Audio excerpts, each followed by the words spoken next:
My name is Christine Camerari, and I interviewed Lisa Stintick, who was a volunteer manager and PATH certified therapy instructor at Fieldstone Farm in Chagrin Falls.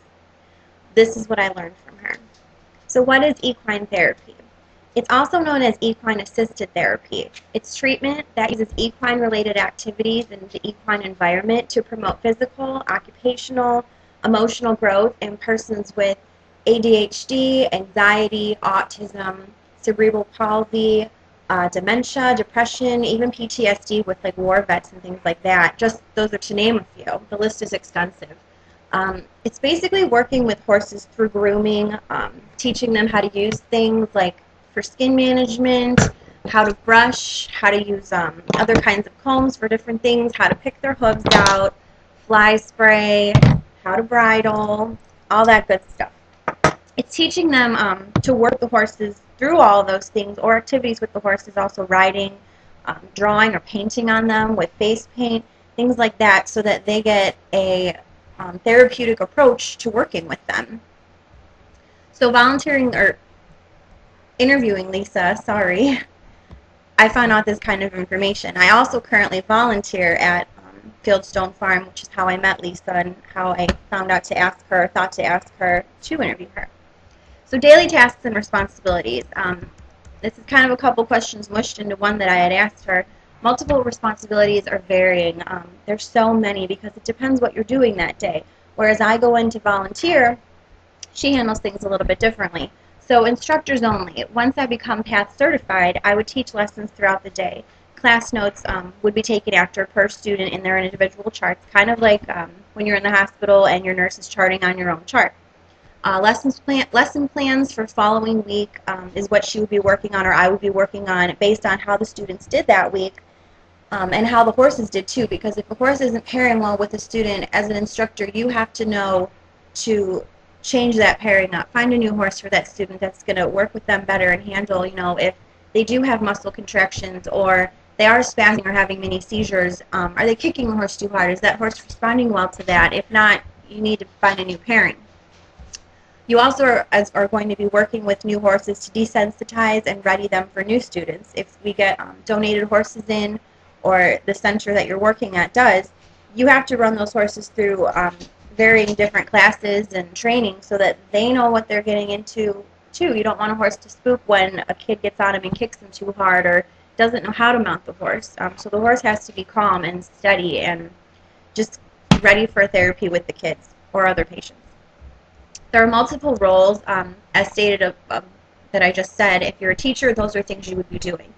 Let's say I'm just volunteering or I'm in charge of the volunteer classes. I mean, there's so many aspects to running a therapeutic farm. And being PATH certified, everybody works together. So you're going to be assigning volunteers to classes, training volunteers, planning events, weekly newsletters, caring for the horses, and that goes hand in hand with the grooming and stall cleaning and tack cleaning that you're going to do with your students.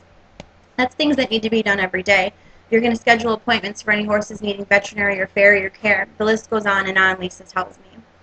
It's never ending. There's always something to do.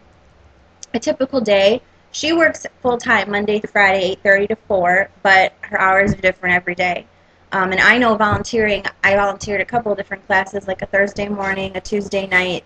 They run all day long. So it varies with the events going on, the class scheduling, filling in for missing volunteers, weekend hours. Regardless of weekend or holiday or I'm not feeling well, you need to come in and those horses need to be cared for regardless. Everybody chips in together, so the schedule on a typical day varies. I asked her what she liked the most. She told me what she liked the most was helping all the kids, and mainly they work with children there, but all the people that come in for their therapy classes and working with so many volunteers and students and seeing those changes that the horses can truly make and how they impact people's lives and change things. You're working on core balance and core muscles and calm when you're working with them. And it's, even for personally myself, I've seen so many students get better because of it, or reach a different level in their disease that they hadn't been able to get before. One of the hardest things Lisa told me was not having enough volunteers. Most therapy centers are ran on a core staff of teachers and instructors and that kind of build-up, and then volunteers come in like myself, and I'm a side walker or I'm a leader. I lead the horse with the student on it around the arena. There isn't always enough of us. There's days where volunteers call off, so a staffing issue is one that therapy centers for PATH certified instructors have. The most important experiences and classes that would help to prepare me for this, or for anybody interested in becoming PATH certified, is a solid background in horses, and riding is just extremely important. You can't teach somebody, especially somebody with a learning curve or a learning disability, or somebody who doesn't hear well or see well, you can't teach them to ride well at all if you don't ride well. So that's super crucial. Another thing that's really important to getting your PATH certification is to get that, to go through the lengthy but invaluable, she says, classes and courses and workshops that they offer. What is PATH? Most of you probably don't know, and I've said it a couple times now. PATH stands for the Professional Association of Therapeutic Horsemanship International. They offer certifications in multiple equine therapy forms like therapeutic riding, therapeutic driving, vaulting, hippotherapy, psychotherapy, assisted learning, so many things. Some doctors even recommend that people who need occupational therapy skills to regain motor functions go work with horses, because little things like this or grooming require certain hand motions that some people need to rework on. So PATH is the organization that, I guess, mounts everybody together, and you can get your certification to teach through them, and they've got workshops and clinicals and things all year round for people who just need a little bit of help supporting the horsemanship world in this area. Some colleges also offer a degree in equine therapy. Lake Erie College, for one, I actually looked into that, but it's not necessary to get into this field. So while it's great to have that background and that degree from a prestigious college, it's not necessary.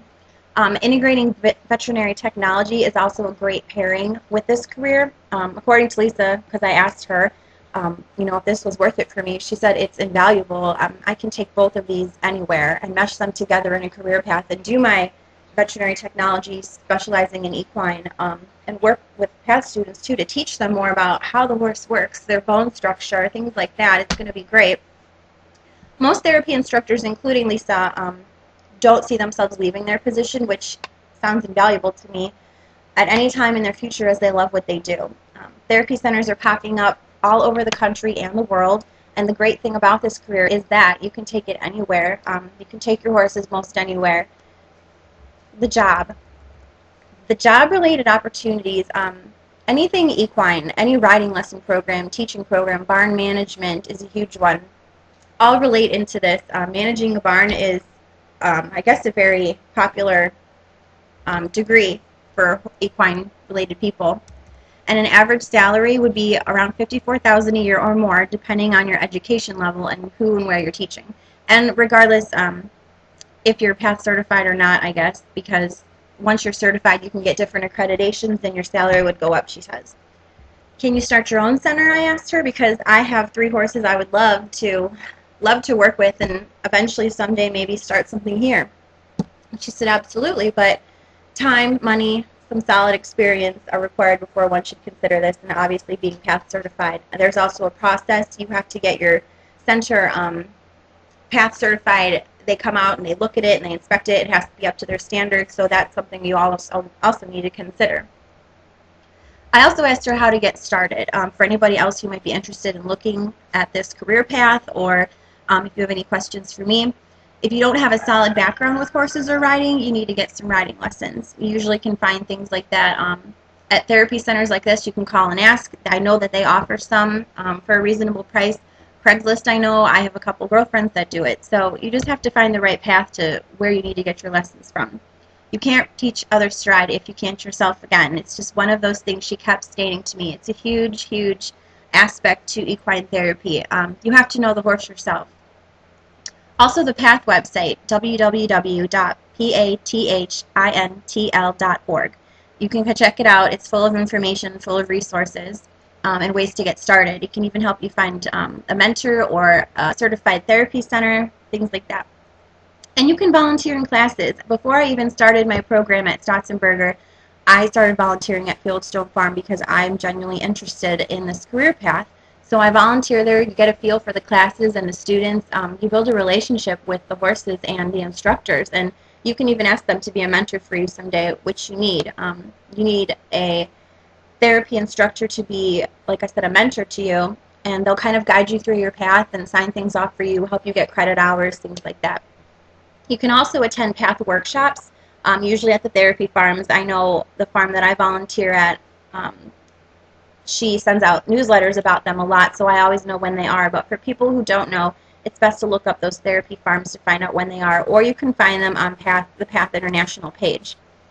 You also need to register for the process with PATH and get through the courses. Typically, workshops are held all year round, and then once registered, you go through a set of classes for about 6 months before you test out with PATH at the farm that you are doing your time at. In the field you've chosen, as I mentioned, there's multiple ones. You can choose one or all or work your way through them all, and then you can become certified. It's as simple as that. A few online courses are required, though, through the PATH website, which you do pay for, but it's minimal, and I guess they only take a couple hours each. You said they're not like very extensive. So the last thing to do would be find that PATH instructor to take you under their wing, and they'll be your mentor. So that's what I found out from learning from Lisa Stentic about becoming PATH certified, and hopefully I've sparked a little interest in the rest of you. Thanks.